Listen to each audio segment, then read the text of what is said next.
Hello, welcome back to the Villa View for a match preview for our game on Wednesday against Preston North End at Deepdale. So Villa currently sitting in 6th, Preston 9th. It's a bit of a playoff picture, 6 pointer if you ask me, Rollo. Yeah, well, I didn't realise how well Preston were doing. I think they had a good start. I was looking at their recent results and I think they've won 1 of the last 6. So not doing particularly well at the moment, but still up in 9th. I think it's 2 points behind us. So, big game. Yeah, I think they got off to a good start. I was quite surprised that they hired Alex Neil. Obviously didn't have the best of times with Norwich towards the end of his time there. But I remember when they hired him, he actually got quite a good bounce out of them and they ended up going up. So, he's kind of done the same thing at Preston. He's got off to a good start and okay, they've had a sticky last month or so. But he's kind of shown himself to be a decent Championship manager. And Preston are a decent side. They've always been punching above their weight over the last few seasons. I bet Simon Grayson, sitting in the relegation zone at Sunderland, is having second thoughts about leaving now. Also looking through their fixtures earlier, I've noticed that they've seemed to score and concede a lot of goals. I think over the last 5 games, they've conceded 10 and scored 11. So they're scoring 2 goals a game on average. So if we're going to, if you're sort of going to expect the same on Wednesday, we're going to need to be bang at it. If they're going to score 2 goals like they've done for the last 5 games, we've got to score 3 just to even have a chance of winning. One thing, to be honest, some of the sides they've probably come up against, they've played Brentford and Fulham who aren't defensively the soundest recently. I think one thing you can hang your hat on with Villa at the moment is that we will always be good defensively. So I'd say if we scored 2, we'd probably end up maybe not losing, but are we going to score 2? We didn't look too fruitful in front of goal at Blues, obviously. It also depends whether Codger's fit as well. I know he went off against Birmingham and I haven't heard anything since of how problematic that injury was. Have you heard anything? Well, I've got some information from my dad earlier, so if this is wrong, blame David Bardell. So he says that Codger's definitely out. I think he heard something Steve Bruce has said or something. I'm sure that was what he said. But obviously I imagine Davis will just come straight in for him.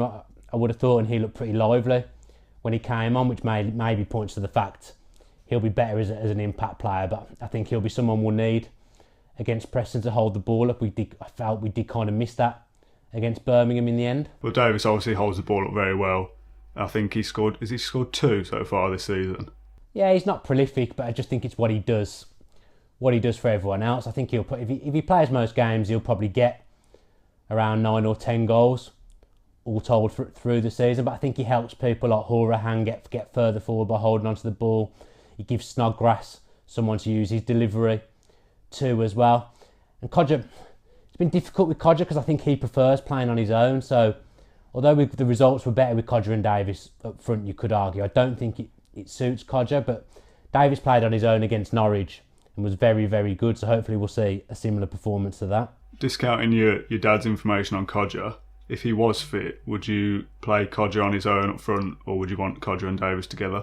I'd play them both, but I don't think I'd play them together. I think I'd move Codger wide, and I think Snodgrass has looked a bit leggy the last few games. I'd probably have him on the bench, and I think maybe we will see a bit of rotation on Wednesday. Obviously, we've got another big game on Saturday against Sheffield Wednesday. This is going to be a point now where he probably needs to utilise the squad a little bit with 3 games over 6 days. So I was having a look on Twitter before. I actually got a DM from a guy from Preston who runs a blog asking me if I wanted to answer some questions about Villa. And we were chatting after I'd done his little questionnaire thing, and he said that 2 of their main centre-backs were both out. I think one was injured and one suspended. So he says they've got a makeshift defence at the moment. And if we're on our game going forward, that their weak point is their defence. Maybe that's one of the reasons, I don't know, that they've been shipping goals. They've got a couple of players that we should probably be worried about. I think Hugill and Maguire have done well this season. Hugill is someone who every time I do catch any form of Championship highlights, he always seems to score whenever I watch them. So he's a lively player who's done well. I think he scored against us last season at Villa Park in that game when we were 2-0 up. So they showed last season that they're a team with a lot of fight, a lot of desire. They've got the young lad Harrop who played for Man U towards the end of last season as well, who again, every time I see Preston, he looks quite lively. So I think they've got attacking players that can hurt us, but like you say, they might be a bit susceptible at the back. They played Brentford on Saturday and they came from behind twice, I think it was, but then still lost at the end. Do you think that will affect their confidence and their morale to get back into it but still miss out on all the points? Well, I saw a game they had a few weeks ago as well. They played Fulham the week before we did, and they were 2-0 up at Craven Cottage and cruising, and they've ended up conceding in the 7th minute of stoppage time and drew 2-2. So they're probably kind of on one of those runs at the moment where they feel the world's against them. And I know Villa have had runs like that in the past. Obviously, we had a similar kind of run with Di Matteo at the start of last season where we kept shipping late goals, kept making mistakes. So it does become psychological at that point. So it might be a good time to catch them when they're in the midst of that bad run and with people missing. So I've got relatively high hopes going into this game, provided he freshens things up a bit, Steve Bruce. Well, talking of freshening up the team, do you think that there's many changes we can make? I know the under-23s were playing earlier today, and the last time I checked it was 4 or 5-0. I think O'Hare had scored a hat-trick. Is he someone that you bring in for maybe someone like Onoma? I think it would be a big stretch to see him from coming in from not being on the 18 to being in the starting lineup when he hasn't started a game in the Championship yet. Obviously, we've got Neil Taylor to come back, so I expect he'll line up at left back as well as Hutton's done. I just think that Neil Taylor offers us that natural left footer at left back, which makes us more comfortable going forward, even though he's probably not the world's greatest fullback at getting forward. He just offers us more balance, and I think Hutton might keep his place though. I think he'll end up going to right back, and I think El Mohammadi will play right midfield with Snodgrass dropping out for a game. On the bench, obviously the rest of the goalkeeper and the rest of the centre backs pick themselves. I'd be surprised if Jednak didn't come in for Whelan now. Then I think you'll have Horahan and Onoma, Keenan Davis leading the line up front with Adoma and El Mohammadi playing behind him on the flanks. Do you think Bruce will drop Whelan though? Because we were saying before that he was picked as the Sky man of the match. A lot of people saying it was Whelan's best game. Would it be fair to drop Whelan for Jedinak if Jedinak's still maybe he's only played 30 minutes or so?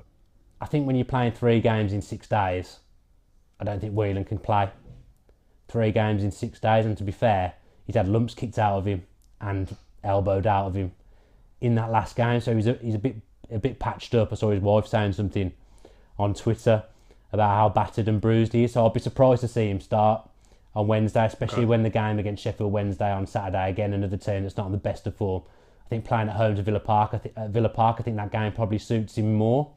So with Preston being dangerous going forward, this is one of the things I was talking about in the Birmingham video. I just think it's the kind of game that suits Jedinak, although I'd be surprised if he lasted more than 60 minutes. Whelan will be on the bench. As I say, there's going to be a lot of rotation and to and fro from the bench from those two. I thought that Snodgrass, Onoma and Adoma were all fairly quiet against Birmingham. Do you think that was just that it was the nature of the game that they just weren't in it, or is it time that we need to make changes up front as well? You can't take Adoma out at the moment from the run of form he's on. I think it does need freshening up a bit. It was just one of those games. Derby games are quite often like that. They end up fizzling out. I mean, I know Man U Liverpool isn't strictly a derby, but it's a grudge match. And the last 2 times they played each other at Anfield, it's ended up being 0-0.